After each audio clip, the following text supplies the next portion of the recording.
Sir percentage मेरे आपका बना प्रियांशु? सर मेरे 85.33% बने हैं सर। फिजिक्स में सर मेरे 64 नंबर सर, और सर केमिस्ट्री में मेरा सर 80 नंबर है, और मैथ्स में 97, और इंग्लिश में 87, और डेटा एंट्री में 94, और पेंटिंग में 91। पढ़ाते वक्त में फॉर्मूलों का सब हाथ याद करा देते थे, 10 टाइम्स लिखो इसको, ये क्वेश्चन तुम सोल्व करो, और करते करते सर एकदम अच्छे से मेरा हैबिट हो गया करते करते। मेरा नाम साहिबा है और मेरे टोटल 79% आए हैं। इंग्लिश में मेरा 93 था, पेंटिंग सब्जेक्ट था उसमें 91, बायो में 75, फिजिक्स में 70 और केमिस्ट्री में 65। माय नेम इज़ मोहित और सर मुझे 80% बने इस बार। और फिजिक्स में मेरे आए 79, बायोलॉजी में 78%, ये आउट ऑफ 100 है। डेटा एंट्री में 70, इंग्लिश में 90 एंड हिंदी में 91 है। मेरा नाम शुभम है। मेरा क्या कहते हैं 61% है अभी। केमिस्ट्री में मेरे 62 है, और मैथ्स में मेरे 47 है, और फिजिक्स मेरा ऑलरेडी क्लियर था, तो मैंने मैथ्स और केमिस्ट्री ही दिया था सिर्फ। My name is Sameer Ansari and I am from Jharkhand, और मैं अभी इस बार जो एग्ज़ाम दिया उसमें मेरा 68% आया है। मेरा नाम दीपक कुमार है। जैसे क्योंकि सर के बैच में मैंने 5 सब्जेक्ट का कोर्स लिया था। इंग्लिश में मेरे आए 74, फिजिक्स में 73, मैथ में 72, chemistry 68 and biology 66। Okay.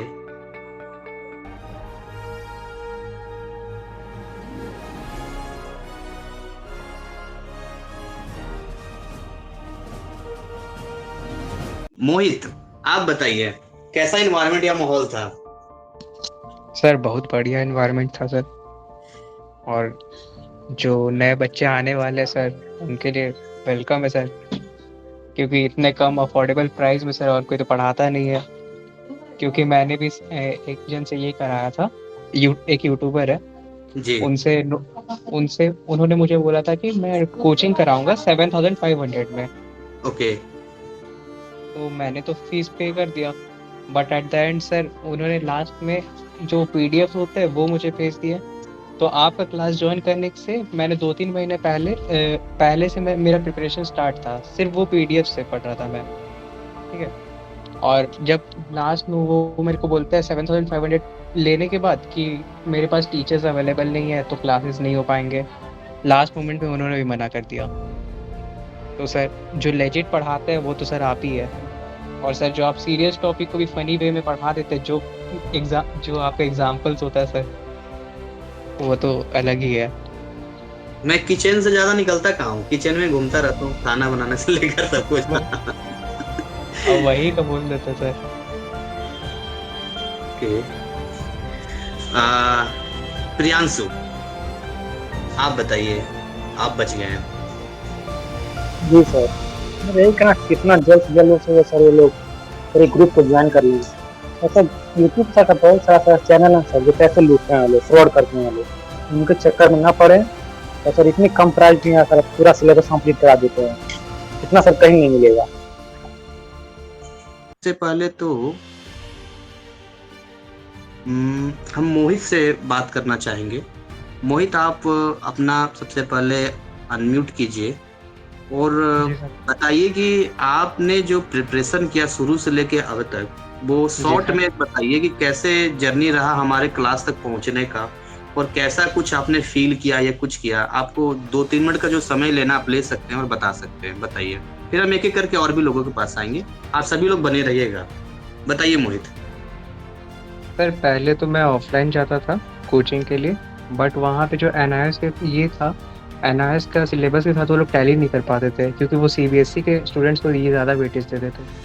But फिर मुझे आपके बारे में पता चला, एंड सर स्वेयर सर मैं सारा जितना भी लाया हूँ, जितना भी पढ़ के एग्ज़ाम में दिया हूँ, सब कुछ आपके वीडियोस से, और जो आपने नोट्स प्रोवाइड किया था सारा सर उसी से। जब से आपका क्लास ये ज्वाइन किया उसके बाद से मैंने बुक को शायद एग्ज़ाम से 2 दिन पहले ही खोला था। क्या बात है। तब तक सिर्फ मैं आपका वीडियोस और ये नोट से ही पढ़ता था। तो जब आप पढ़ाई अपने स्टार्ट किया था, तो जैसा कि नए स्टूडेंट आते हैं तो अचानक से उनको फिजिक्स या केमिस्ट्री में प्रॉब्लम होने लगता है, तो आपको भी प्रॉब्लम हुआ होगा जब आपने स्टार्ट किया होगा? मेरे को फिजिक्स में इशू था सर। कैसे उसको बता ठीक किया आपने? सर आप पढ़ाते ही अच्छा थे।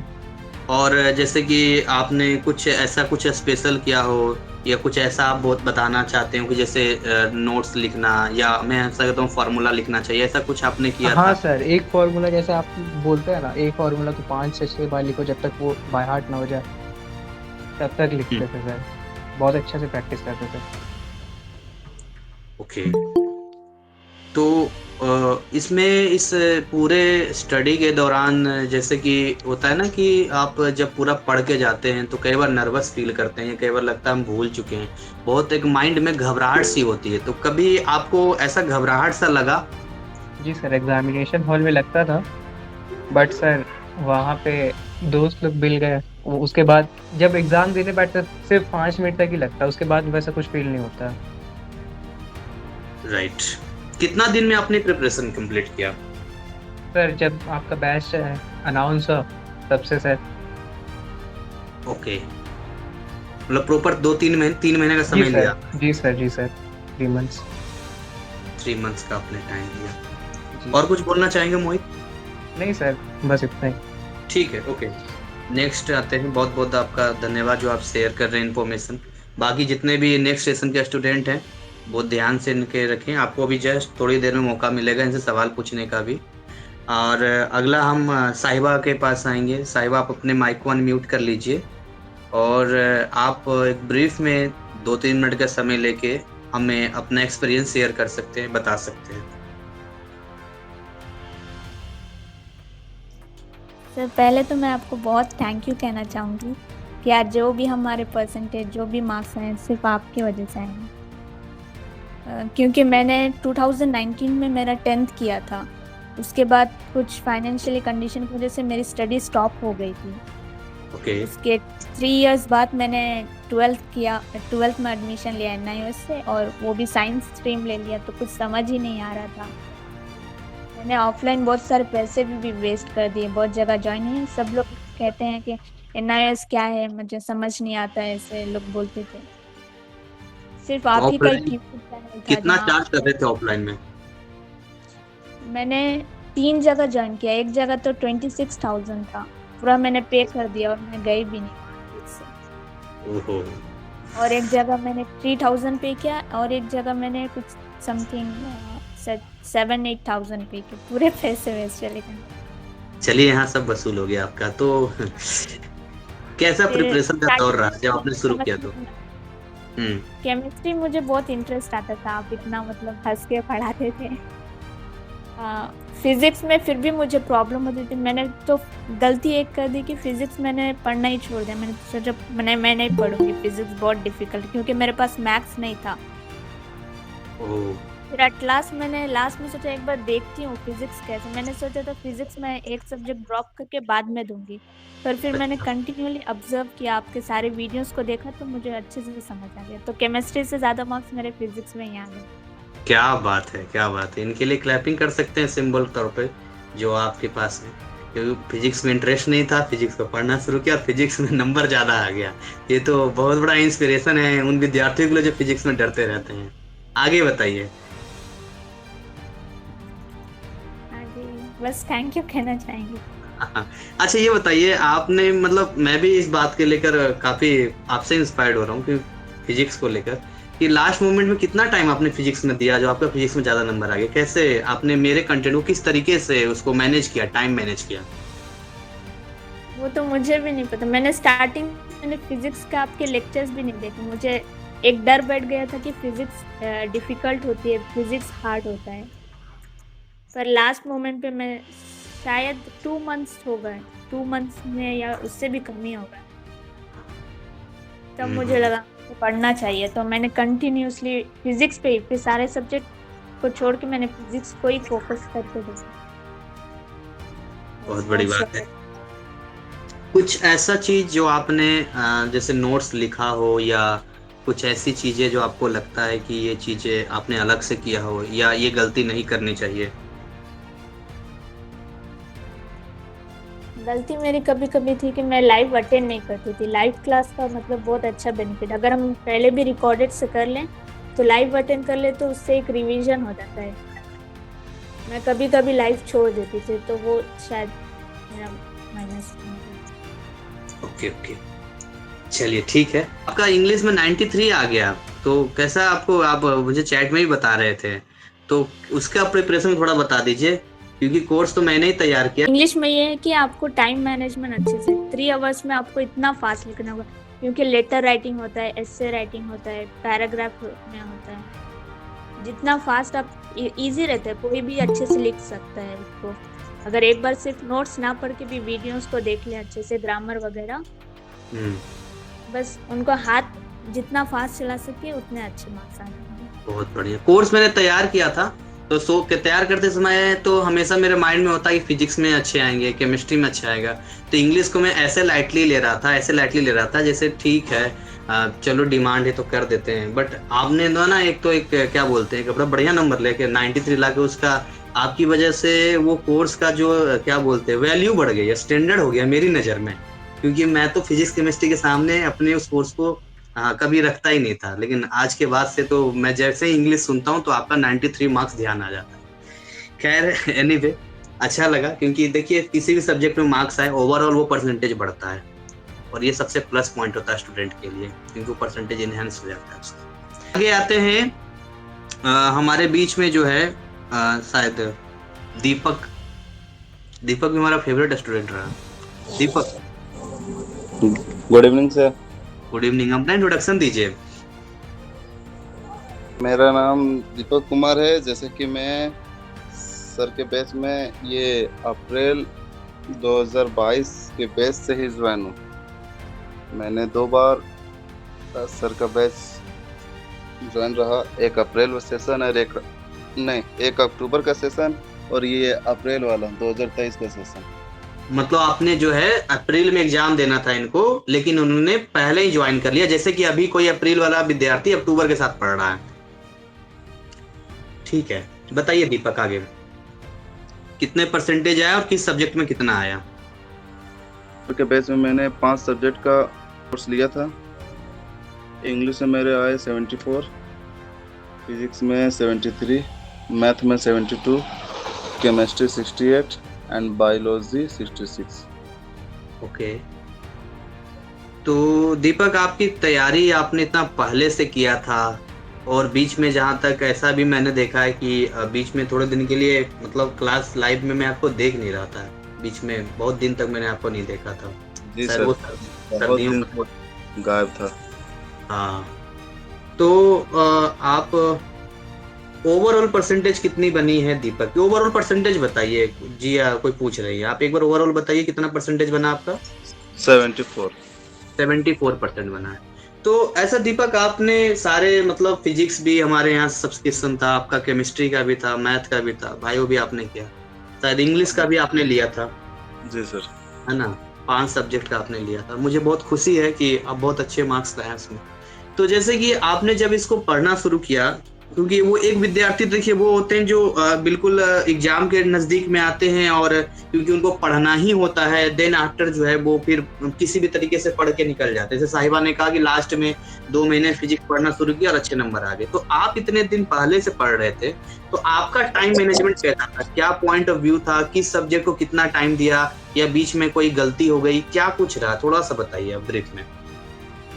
जैसे कि सर मैंने जब अक्टूबर का बैच में जब ज्वाइन किया तो करीब 1 महीने तक मैंने डेली क्लास लिया। तो मुझे वहाँ समझ में नहीं आ रहा था, कारण क्यों? क्योंकि मेरे पास ना बुक था, ना सिलेबस पता था, मतलब वगैरह कुछ पता नहीं था। तो अक्टूबर का सेशन में मैंने सिर्फ और सिर्फ वीडियो देखा, जो समझ में आया बस वही, नोट्स वगैरह कुछ नहीं बना पाया। जब अप्रैल का सेशन में ज्वाइन हुआ तो मेरे पास बुक भी अवेलेबल आ चुकी थी और पुराना क्लास किया हुआ भी था, तो मेरा सब जाना पहचाना लग रहा था। तो मैंने वहाँ से स्टडी स्टार्ट किया था, स्टार्टिंग से ही। बीच में मेरे कुछ प्रॉब्लम आ गए थे, जिसके कारण मेरा छूट गया था स्टडी। मैं करीब 1.5 से 2 महीना क्लास ज्वाइन नहीं कर पाया, लेकिन जो रिकॉर्डेड वीडियोज होती थी उसी से काम चला करता था। ओके, तो फिर लास्ट मोमेंट में आपने क्या स्ट्रेटजी बनाई थी इतने सारे सब्जेक्ट को कवर करने के लिए? रिवीजन टाइप का या किस तरीके का? जो मेरा चैप्टर कंप्लीट था सर, मैंने उसी पर ज़्यादा ध्यान दिया।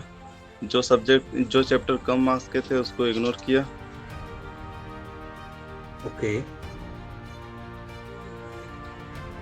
तो मतलब ओवरऑल ये रहा कि आपने एक कह सकते हैं कि मतलब कंटिन्यू रहे, किसी भी तरीके से रहे, क्लास भले नहीं आए पर कंटिन्यू रहे। दीपक, और कुछ ऐसा जो आपको लगा कि आपसे कुछ मिस्टेक हुआ हो, वो मिस्टेक किसी को नहीं करनी चाहिए, कुछ ऐसा, या कोई एडवाइस सलाह देना चाहते हैं? मैंने मेन गलती किया था कि मैं जब भी क्लास ज्वाइन करता था सिर्फ और सिर्फ जो क्लास में सिखाया जाता था सिर्फ वही पढ़ता था, बाकी चीज़ों को इग्नोर करते गया।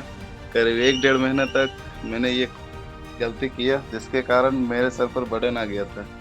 बहुत सारा चैप्टर बाकी रह गया था, जो कि सारे मेरे मेन सब्जेक्ट थे, तो स्टडी भी टफ हो गया था। तो वो गलती शायद मैं नहीं करता तो और भी अच्छा नंबर आता। तो आपके हिसाब से स्टडी के लिए क्या कुछ तरीका जो आप बता रहे हैं, मतलब क्लास भी ज्वाइन करना है और क्या करना है?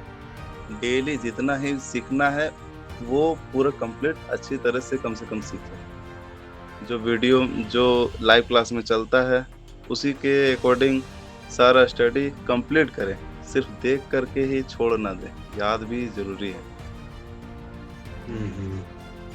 फिर भी बहुत बड़ी बात है दीपक, 74% जो है आप स्कोर किया आपने ओवरऑल, और सारे सब्जेक्ट में हम ये नहीं कर सकते हैं अच्छे मार्क्स थे वो, क्योंकि अगर मुझे भी एग्जाम में बैठा दिया जाए तो शायद वही फील करूंगा जो आप फील करते हैं एक स्टूडेंट की तरह। अपने आप में एक चैलेंजिंग है ये, फिर भी बहुत बढ़िया है ये, क्योंकि देखिए कहते हैं ना किसी एक में अच्छा, कई विद्यार्थी क्या होता है ना किसी एक में तो 90 ले आते हैं लेकिन बाकी में बहुत कम होता है, लेकिन आपका मुझे रिजल्ट इसलिए अच्छा लगा कि सारे सब्जेक्ट में अच्छे मार्क्स थे।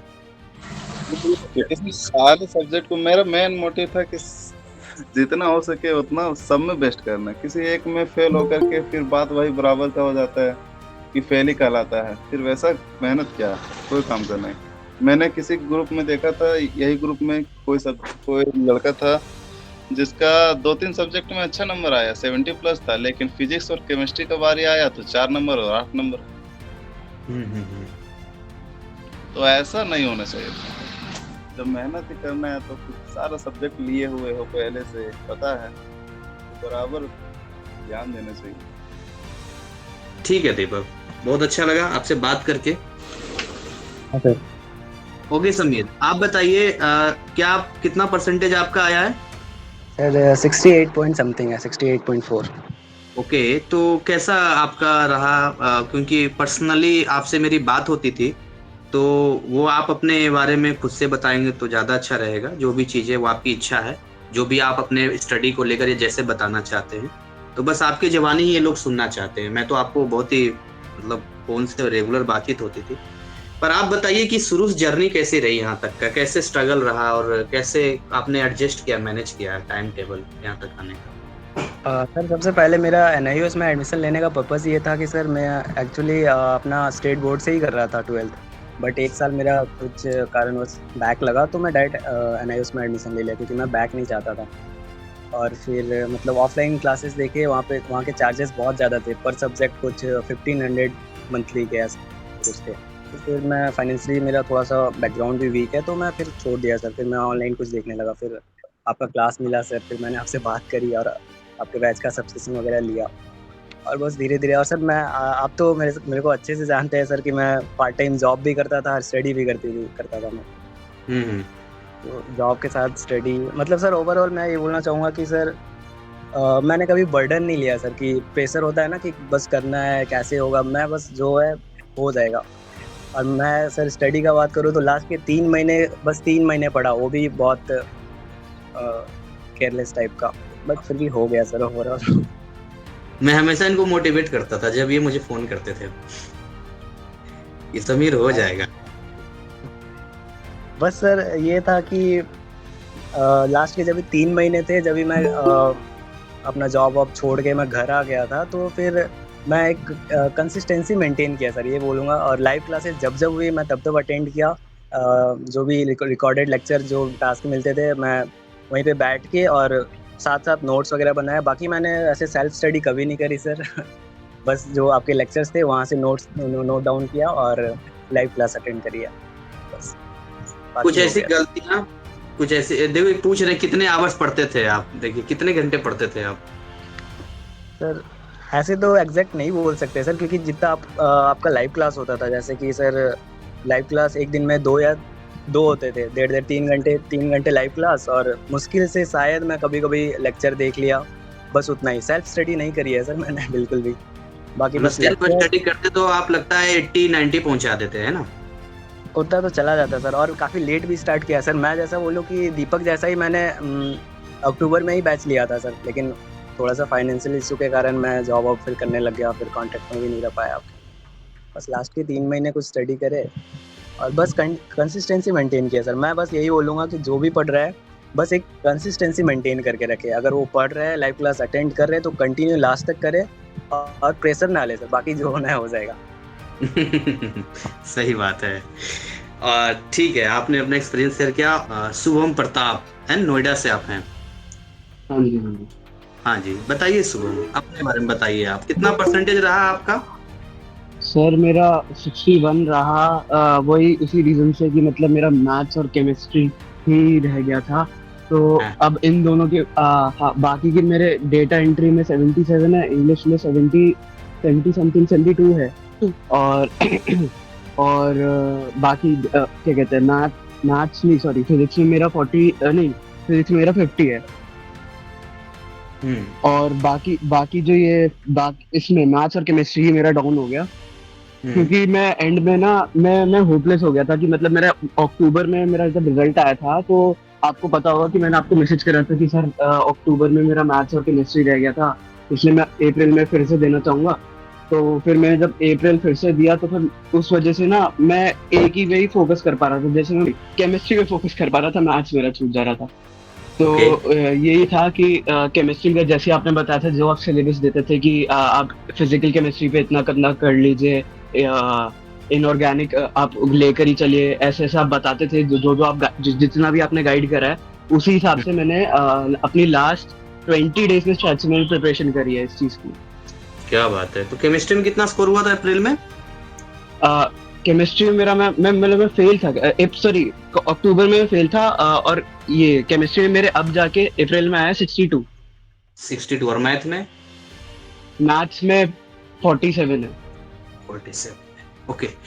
तो जैसे कि अभी एक सवाल नीचे से आया था कि डाटा एंट्री में 77 आपका कैसे आ गया?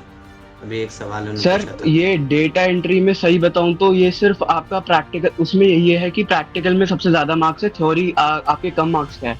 और थ्योरी में आप सही में अगर आपको बेसिक नॉलेज है डेटा, मतलब ये डेटा एंट्री की, एक्सेल वगैरह, तो बस ये बहुत इजी सब्जेक्ट है। ये इसमें कुछ आप ये इससे कंपेयर कर ही नहीं सकते, फिजिक्स केमिस्ट्री मैथ्स आप कंपेयर कर ही नहीं सकते, बहुत इजी सब्जेक्ट है। अगर आप यूट्यूब पे भी इसकी वीडियो देखोगे तो आप इसके जरिए आराम से पास कर जाओगे आराम से। मेरा थ्योरी में इन्होंने पता नहीं कैसे कम कर दिया, बट मैं थ्योरी बहुत ही अच्छा गया था, और प्रैक्टिकल भी कुछ नहीं करा था। प्रैक्टिकल में हमें बस एक ये दे दी थी कि भाई ये है आपका, आप इससे आप इसमें मतलब ऐसे कुछ दिया था कि आपको एक एक्सेल शीट बनानी है, आपको ये पूरा फॉर्मेट दिया था, आपको ये बनाना है, और ये बस वो भी बहुत मतलब लाइक हम स्कूल डेज में जो हमने सीखा था ना, वही सेम वही पूछ रहे थे प्रैक्टिकल में। तो उसमें भी उसके जरिए ही मेरा मतलब डेटा एंट्री आराम से क्लियर हो गया था, उसमें कोई दिक्कत ही नहीं थी। बस दिक्कत ये main subjects maths chemistry physics यही सकते हैं, और कोई इशू नहीं था किसी चीज में भी। तो शुभम, ऐसा कोई चीज जो आपको लगता है कि कुछ गलतियां आपसे अक्टूबर में या अप्रैल के बीच में हुई हो, या हाँ सर, गलती मेरी यही है कि मैंने अंडर एस्टिमेट कर दिया था। मैं यही सोच के चलता था कि अरे हो जाएगा, टाइम है, अरे हो जाएगा, टाइम का ही पता नहीं चला। अगर मैं ढंग से प्रिपेयर कर लेता, पर्टिकुलर टाइम दे देता एक सब्जेक्ट को, तो शायद मेरे बेटर और बढ़िया स्कोर कर लेता मैं, आई गेस। राइट। मैंने बहुत ही मतलब मैं अपनी गलती ही मानूंगा, उसमें मेरी गलती और किसी की नहीं है। मैं किसी को ब्लेम भी नहीं कर सकता, ये सिर्फ मेरी गलती है कि अगर मैंने जैसे मैथ्स में थोड़ा और प्रिपरेशन, थोड़ा और फोकस कर लिया होता, तो मेरे मैथ्स में भी अच्छे आ जाते। बट वही था, मैं होपलेसनेस की वजह से। मैं आपसे भी यही बोलूंगा कि कोई अगर कर रहा है ना, तो अगर आपको जैसे कोई टफ लग रहा है, आपको नहीं समझ में आ रहा है, तो वो होपलेस ना होए। अब वो एक दे अच्छे से पढ़ ले उस चीज को, जैसे सर की वीडियोस बताते हैं, उसमें जैसे वही देख के वो कर लेना। आप वीडियो ही देख लोगे, आपको कॉन्फिडेंस बिल्डअप बहुत आसानी से हो जाएगा। मैं यही बोलना चाहूंगा। ओके, बहुत अच्छा जी। लगा। हाँ, तो आपने अपना एक्सपीरियंस शेयर किया, इसके लिए बहुत बहुत धन्यवाद। बाकी भी आपसे फिर से आपसे सवाल आप लोगों से पूछे जाएंगे, ये लोग पूछ जी सर, जी गुड आप इवनिंग सर। कंटिन्यू कर। जी सर। कितना सर परसेंटेज मेरे आपका बना प्रियांशु? सर मेरे 85.33% बने हैं सर। और क्या क्या सब्जेक्ट रहे थे? सर मेरा physics, chemistry, math, data entry, painting और इंग्लिश था। तो फिजिक्स में कितना आया? सर फिजिक्स में सर मेरा नंबर कम हो गया है, 64 नंबर सर, सबसे कम इसी में रहे हैं। और बाकी सब्जेक्ट्स में? और सर केमिस्ट्री में मेरा सर 80 नंबर है, मैथ में 97 और इंग्लिश में 87 और डेटा एंट्री में 94 और पेंटिंग में 91। बहुत अच्छा नंबर है आपका। मैथ में आपने 97 पहुंचा दिया, फिजिक्स में आपने 80 पहुंचा दिया। कैसा जर्नी रहा आपका, कैसे यहाँ तक आप पहुंचे, इसके बारे में थोड़ा बताइए। सर मैंने आपका बैच ज्वाइन किया था जनवरी स्टार्टिंग में किया था। वो सर मैं यूट्यूब पे सर मैं सर एनालिस का बहुत सारे लेक्चर देखता था, देखते ही दिन आप आए, फिर मैंने सर आपका लेक्चर देखा, मुझे बहुत अच्छा लगा आपको पढ़ाना। फिर सर मैंने आपको व्हाट्सएप पे कांटेक्ट किया, फिर आपने सब कुछ उसमें वो अपना वो भेजा था डेमो क्लासेस। सर मतलब मैंने वहाँ से आपका डेमो क्लासेस देखा था वहाँ से। तो कैसे टाइम मैनेज किया आपने? सर मतलब मैं आपका रोज मतलब दिन भर में सर आपको 3 घंटे आपकी वीडियो मेरी देखता था सर। मैं जितनी आपकी वीडियो थी ना यूट्यूब पे मैंने वो सारा देखा था और सर Okay. बहुत अच्छे से समझा था मैं। और सर फिजिक्स आप पढ़ाते थे, केमिस्ट्री पढ़ाते थे, पढ़ाते वक्त में फॉर्मूलों का सब आप याद करा देते थे। 10 टाइम्स लिखो इसको, एक क्वेश्चन तुम सोल्व करो। तो करते करते सर एकदम अच्छे से मेरा हैबिट हो गया करते करते। ओके, तो आपको ऐसा लगता था कि मैथ में 97 आ जाएगा, ऐसा था मतलब इसको लेकर? नहीं सर, सर मुझे मैथ्स में डर था और केमिस्ट्री में डर था, लेकिन सब ठीक आ गया और फिजिक्स में कम आ गया। मतलब देखिए, जिस चीज को जिनको डर लगता है मेहनत कर देंगे तो उसमें ज्यादा आ जाएगा। वो साहिबा के साथ भी हुआ, वही प्रियांशु के साथ भी हुआ। और सर आप टेस्ट भी लेते थे, टेस्ट सर मैं साथ देता था मैं, उसमें सर का प्रोग्रेस हुआ है। कुछ ऐसी चीजें जो आप बताना चाहते हो कि ऐसी चीजें गलती मत करना, या कुछ ऐसी चीजें? ये सब जितना सर आप कराएं उतना आप साथ साथ करते जाएं, जितना आपका नोट्स है, डीपीटीज है, उन सबको रेगुलरली हम करते जाएं। ऐसा कुछ ना हो हम लोग का बैकलॉग होते जाए। अगर बैकलॉग होगा सर तो फिर ज्यादा दिक्कत हो जाएगी इसको कवर करने में। सर आप टाइम टू टाइम जितना दें उतना करते जाएं। डेली का नोट्स जितना दें उसको डेली पढ़ें, डेली उसमें से अपने तरफ से कुछ नोट्स बना के अपने तरफ से कुछ सोर्स नोट्स बनाए उसमें से, तब सबसे अच्छे से समझ आता है पेपर के लास्ट टाइम में पढ़ने में ठीक रहता है। बहुत अच्छा लगा। अभी हम वापस आपके पास आएंगे, ये लोग सवाल आपसे पूछेंगे। मुझे बहुत अच्छा लगा आप लोगों से बात करके। शायद साहिबा कुछ बोलना चाह रही थी, नीट के प्रिपरेशन कर रही हैं, तो पूरे ग्रुप से हमारी शुभकामनाएं आप सभी के साथ है, जो भी जेई और नीट के साथ आप लोग हैं। और आप लोग जो है अच्छे मार्क्स लाइए, आगे बढ़िए।